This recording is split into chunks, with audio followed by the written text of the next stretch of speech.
MX Réflexion avec Roger De Coster au Motocross des Nations 2017. Roger, cette année ça a été très compliqué de faire un choix pour cette équipe des États-Unis.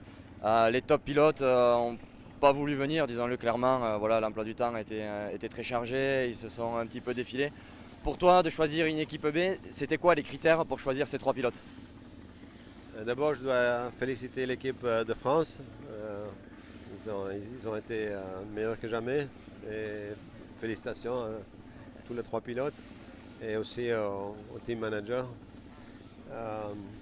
Oui, c'est de plus en plus difficile aux États-Unis pour convaincre. C'est pas seulement les pilotes, c'est les teams même aussi qui retiennent les pilotes, leurs meilleurs pilotes. Et ça vient du fait que notre championnat de Supercross est le plus important pour l'Amérique. Et aussi le calendrier qui devient de plus en plus serré. Le Motocross des Nations est souvent très tard maintenant, on est en octobre déjà. Dans 2 semaines, on a notre premier Supercross.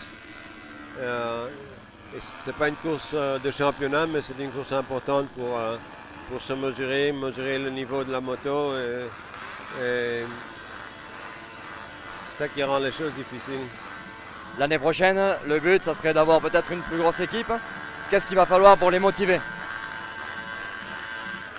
Il y a une chose qui pourrait aider, ce serait de coordonner les calendriers entre le calendrier européen du championnat du monde et le calendrier américain.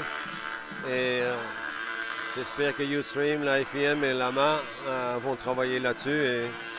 Et je crois que les teams doivent se rendre compte aussi que le Motocross des Nations est quand même la course la plus importante de l'année. Si on prend une course sur l'année, la Nation, c'est à mon avis la course la plus importante, certainement pour moi. Et ce serait dommage que les Américains perdent l'intérêt pour cette course. D'accord, merci Roger, bon courage pour la suite. Merci.